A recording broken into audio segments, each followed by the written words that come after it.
السلام علیکم ورحمۃ اللہ وبرکاتہ۔ الحمد للہ رب العالمین والصلاة والسلام علی سید الانبیاء والمرسلین وعلی آلہ واصحابہ اجمعین، اما بعد فاعوذ باللہ من الشیطان الرجیم، بسم اللہ الرحمن الرحیم۔ وقالوا ما هي إلا حياتنا الدنيا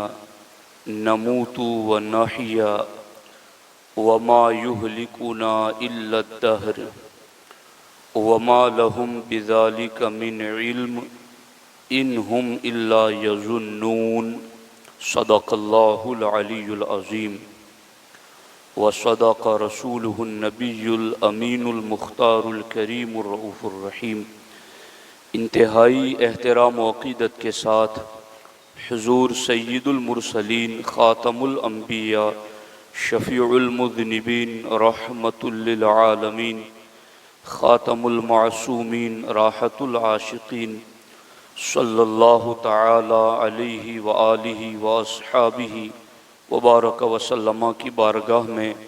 اپنی غلامی کا ثبوت دیں، اور جس طریقے سے میں پڑھا ہوں میرے ساتھ مل کر حضور دل کے ساتھ نذرانۂ محبت پیش کریں۔ الصلاۃ والسلام علیک یا رسول اللہ، الصلاۃ والسلام علیک یا حبیب اللہ، الصلاۃ والسلام علیک یا نبی اللہ، وعلی آلک واصحابک یا نور اللہ، صلی اللہ تعالی علیہ وسلم۔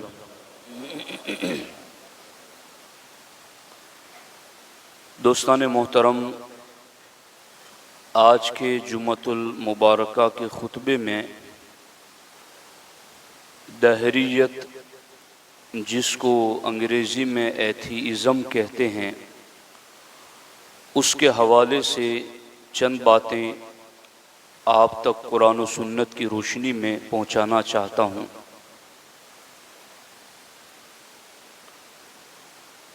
اسکول، کالج اور یونیورسٹیز میں پڑھنے والے، ان کے حوالے سے یہ معلومات ہم تک پہنچی ہیں کہ بڑی تعداد میں ایسے بچے اور بچیاں ہیں، میں یہاں کی بات نہیں کر رہا، عالمی سطح پر یہ حالات بنتے جا رہے ہیں کہ لوگ پڑھنے لکھنے کے نام پر بڑی تعداد میں دہریت یعنی ایتھیزم کا شکار ہو رہے ہیں، لا مذہبیت اور لا دینیت کا شکار ہو رہے ہیں۔ تو ایسے وقت میں ضروری ہے کہ قرآن و سنت کا حقیقی پیغام اس حوالے سے کیا ہے وہ امت تک پہنچایا جائے۔ قرآن مجید کی سورۃ الجاثیہ 25ویں پارے سے میں نے ایک آیت مبارکہ آپ کے سامنے پڑھی ہے۔ عرب کے بادیہ نشین یعنی گاؤں دیہات کے رہنے والے، جو جہالت اور بربریت میں مبتلا تھے، ان لوگوں کا نظریہ اور ان کی فکر اور سوچ کیا تھی، اللہ جل مجدہ الکریم نے قرآن مجید کی اس آیت میں اسے بیان فرمایا کہ عرب کے بادیہ نشین کیا عقیدہ رکھتے تھے۔ جہالت و لا علمی کے اندھیروں میں بھٹکنے والے کیا عقیدہ رکھتے تھے؟ وہ یہ کہتے تھے، وقالو، وہ بولے، ما ہی الا حیاتنا الدنیا، کہ یہ دنیا کی زندگی کے سوا کچھ نہیں ہے۔ ان لفظوں کو بول کر کے وہ آخرت کا انکار کرتے، حشر اور نشر کا انکار کرتے، قبر کی برزخی زندگی کا انکار کرتے، قیامت کے دن اٹھنے، سوال جواب، حساب کتاب، میزان، پل صراط، ان چیزوں کا انکار کرتے، اور اس کے لیے کون سا لفظ استعمال کرتے؟ ما ہی الا حیاتنا الدنیا، کہ دنیاوی زندگی کے سوا کچھ نہیں ہے۔ آج کا دہریہ جس کو ہم اپنی زبان میں ناسٹک کہتے ہیں، اگر آپ اس کی بات سنیں گے تو وہ بھی یہی کہتا ہے کہ دنیاوی زندگی کے سوا کچھ نہیں ہے، نموت و نحیا، مر رہے ہیں اور جی رہے ہیں، اس کے علاوہ، اس دنیاوی زندگی کے علاوہ کچھ نہیں ہے۔ تو یہ عرب کے بادیہ نشین جاہل لا علم لوگوں کا یہ عقیدہ تھا، اور آج کے لوگوں کا بھی، دہریت زدہ لوگوں کا بھی یہ عقیدہ ہے۔ اور دوسرا عقیدہ ان کا یہ تھا وما یہلکنا الا الدہر، کہ ہمیں زمانہ موت دیتا ہے، ہمیں زمانہ ہلاکت دیتا ہے، اور یہ لفظ بول کر کے وہ اللہ کے وجود کا انکار کرتے، یعنی کوئی ہستی ایسی نہیں ہے معاذ اللہ جو ہمیں موت دیتی ہو یا موت کا فرشتہ ہم تک بھیجتی ہو۔ وما یہلکنا الا الدہر، ہمیں تو بس زمانہ مارتا ہے۔ یہ بات عرب کے بادیہ نشین جہالت کی وادیوں میں بھٹکنے والوں کا عقیدہ تھا، جو آج کے بھی دہریت زدہ لوگوں کا عقیدہ ہے۔ تو یہاں پر وما یہلکنا الا الدہر، الدہر کا لفظ کہ ہمیں زمانہ ہلاک کرتا ہے،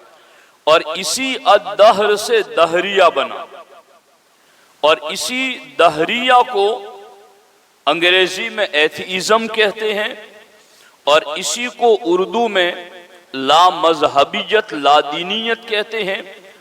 اور اسی کو سیکولرزم اور کمیونزم بھی کہا جاتا ہے۔ ان سب لفظوں کا مفہوم اور معنی ایک ہی ہے، اور ان سب کے پیچھے یہی بات ہے کہ اللہ کے وجود کا انکار۔ کمیونزم ہو، سیکولرزم ہو، دہریت ہو، ایتھیزم ہو، لا مذہبیت ہو، لا دینیت ہو، ان سب کے پیچھے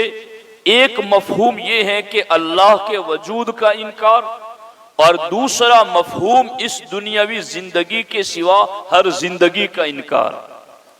مرنے کے بعد اٹھنے، قبر، حشر، نشر، اس سب کا انکار۔ تو یہ دو باتیں عرب کے زمانے جاہلیت کے جہالت کے اندھیروں میں بھٹکنے والے گاؤں دیہات کے رہنے والوں کا عقیدہ تھا، اور آج یہ عقیدہ وہ لوگ رکھتے ہیں جن کو دنیا اہل علم مانتی ہے کہ یہ بڑے پڑھے لکھے لوگ ہیں، حالانکہ قرآن کا فیصلہ ہے وَمَا لَهُمْ بِذَلِكَ مِنْ عِلْمٍ، کہ جو یہ عقیدہ رکھتا ہے ان کے پاس علم نہیں ہے، ان کے پاس علم نہیں ہے، تو پھر کیا ہے وہ جو بولتے ہیں اور وہ جو لوگوں کو مبتلا کرتے ہیں، وہ کیا ہے ان کے پاس؟ تو قرآن کہتا ہے انہم الا یظنون، وہ تو نیرے گمان میں پڑے ہوئے ہیں، وہ بس شک شبے کا شکار ہیں، ان کے پاس کوئی بنیاد نہیں، ان کے پاس کوئی دلائل نہیں جس کی بنیاد پر وہ یہ بات کر رہے ہوں۔ تو یہ دو بنیادی عقائد آج ہماری معلومات کے مطابق یہ یونیورسٹیز میں اور باقی جگہوں پر بڑی کثرت کے ساتھ پھیلائے جا رہے ہیں، اور میں نے اس پر غور و فکر کیا اور مطالعہ کیا تو میں اس نتیجے پر پہنچا کہ ڈاروین کا نظریہ ارتقاء جو جب سے ایجاد ہوا اور اس کو پڑھایا جانے لگا، اس کے بعد اس دہریت میں بہت زیادہ اضافہ ہو گیا، چونکہ اس کے نظریے کا بھی مقصد یہی تھا کہ انسان کو کیڑوں مکوڑوں سے اٹھنے والی اور ترقی کر کے آگے درجے طے کرنے والی مخلوق ثابت کر دیا جائے، اور لوگ اس کو مان لیں گے تو پھر خالق کا انکار کر دیں گے، کیونکہ لوگ مانیں گے تو انہیں پتا چل جائے گا کہ یہ تو ترقی یافتہ ایک شکل ہے جانور کی، باقی اس کا کوئی خالق نہیں ہے۔ تو اس طرح سے خالق کے وجود کے انکار کے لیے اس نظریے کو لانچ کیا گیا، اور پھر آگے اس کو لینن کے ذریعہ ایک حکومت کی پشت پناہی ملی، اور آج یہ اسکولوں کے اندر پڑھایا بھی جا رہا ہے۔ اب مجھے نہیں پتا کہ پڑھانے والے مسلم اسکالرز بھی اس حوالے سے اسلامی نقطہ نظر جانتے ہیں یا نہیں جانتے، انہیں اس حوالے سے اسلام کیا کہتا ہے اس کی خبر ہے یا نہیں ہے۔ تو یہ بڑی تیزی کے ساتھ دہریت کا یہ فتنہ اور فرقہ بڑی تیزی سے پھیل رہا ہے۔ میری معلومات کے مطابق روئے زمین پر تقریباً 1 ارب کی تعداد میں ملحد اور دہریہ لوگ موجود ہیں، جو معاذ اللہ رب العالمین اللہ کے وجود کا انکار کر رہے ہیں۔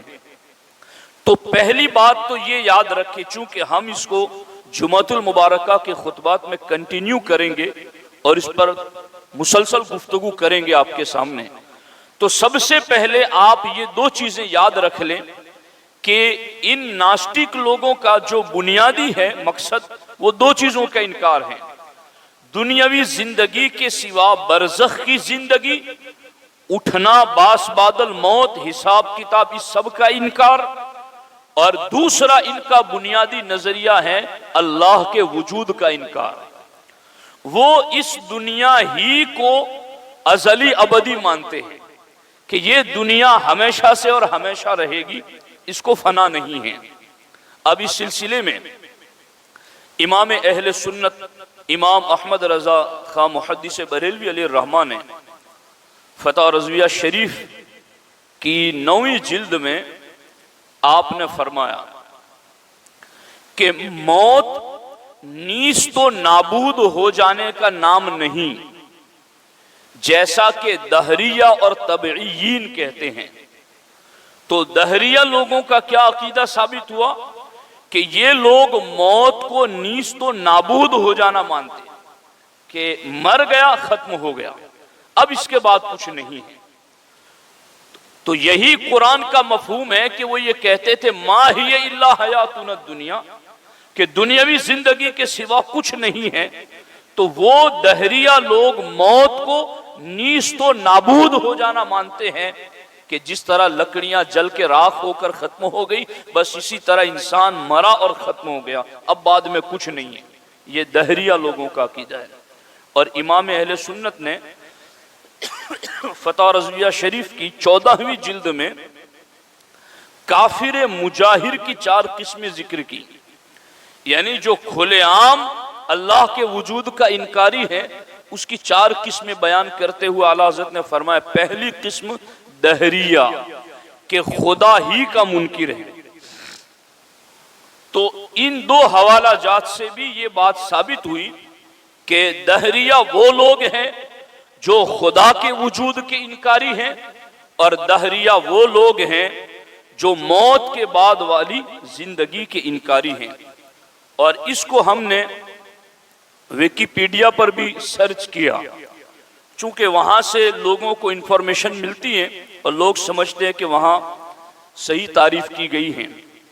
تو میں نے قرآن و سنت کی روشنی میں تو بات بتا دی، لیکن وہاں بھی یہ لکھا گیا ہے کہ دہریہ کسے کہتے ہیں، تو لکھا گیا کہ وہ شخص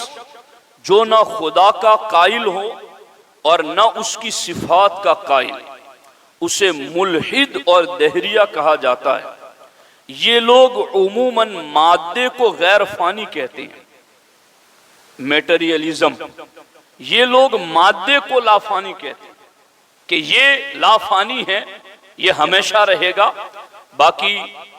انسان مر گیا ختم ہو گیا، بعد میں کچھ نہیں، اور معاذ اللہ اللہ کے وجود کا بھی وہ انکار کرتے ہیں۔ وہ مادے ہی کو مستقل اور اسی کو لافانی مانتے ہیں۔ ان کا خیال ہے کہ زمانہ ازلی اور ابدی ہے اور اس زندگی کے بعد کوئی اور زندگی نہیں ہے۔ تو دوستان محترم،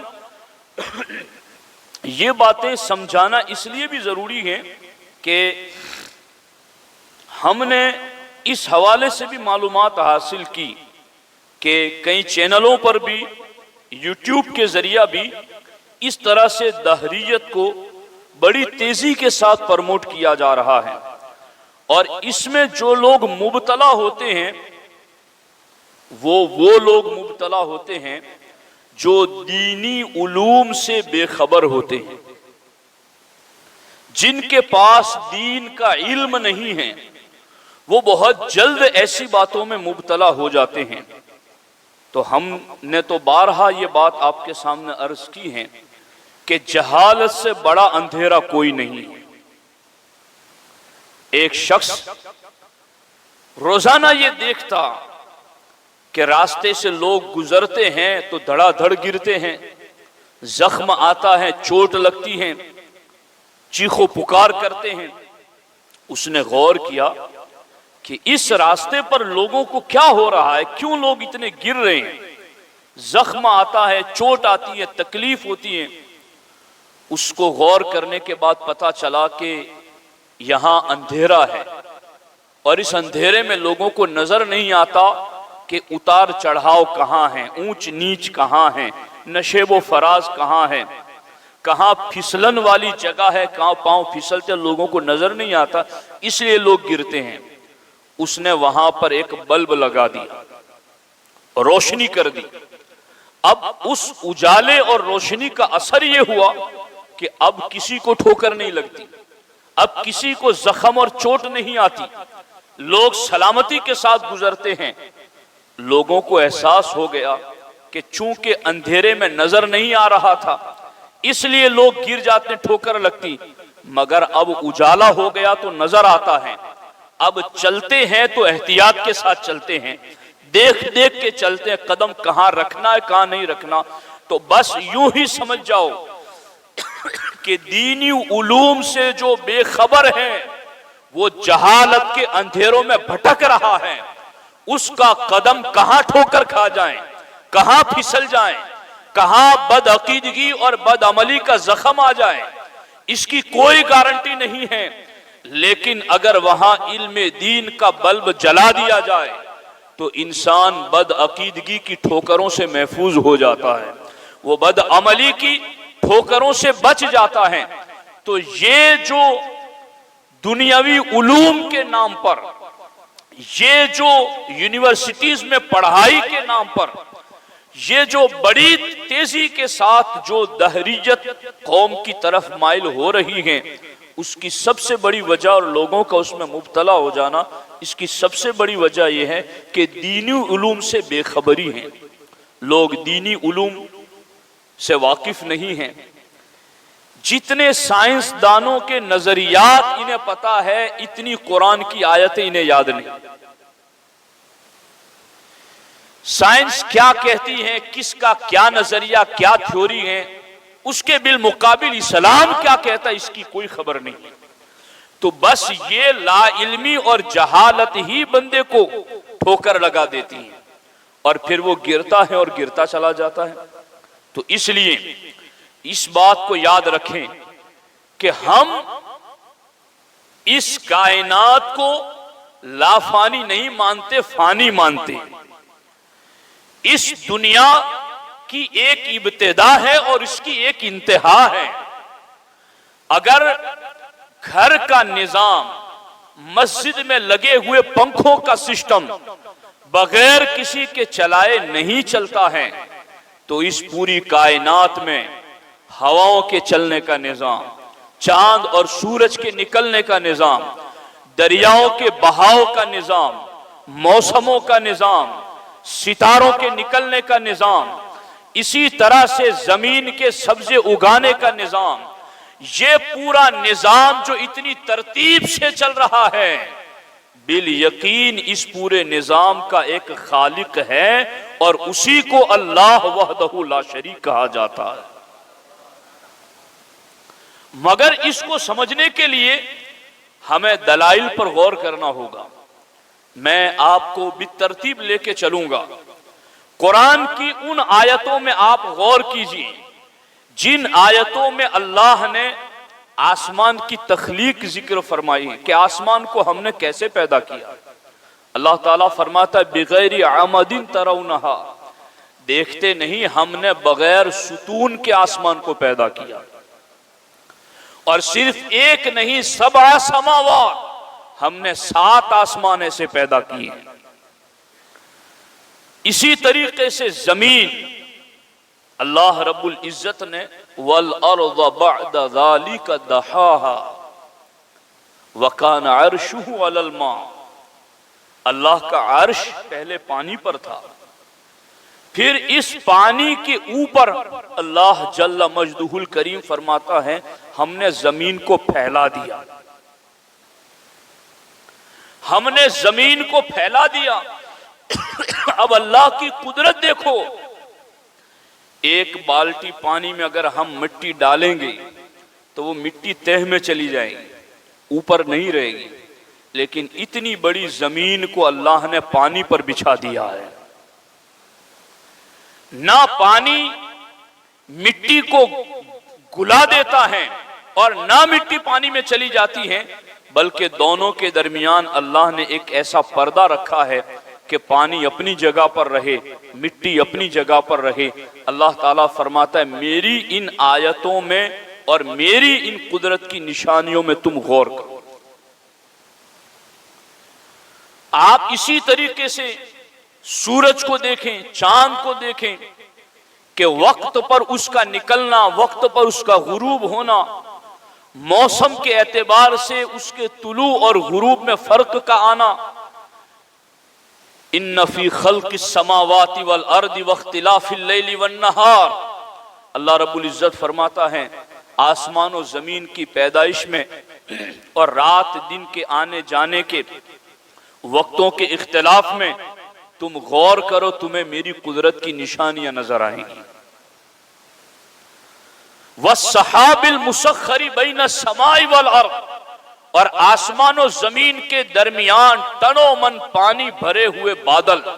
اللہ تعالیٰ فرماتا ہے اس کو کون سی طاقت ہے جس نے روکے رکھا ہے؟ اللہ کی قدرت کہتی ہے وہ اللہ کی طاقت ہے جس نے انہیں روکے رکھا ہے۔ اللہ اکبر۔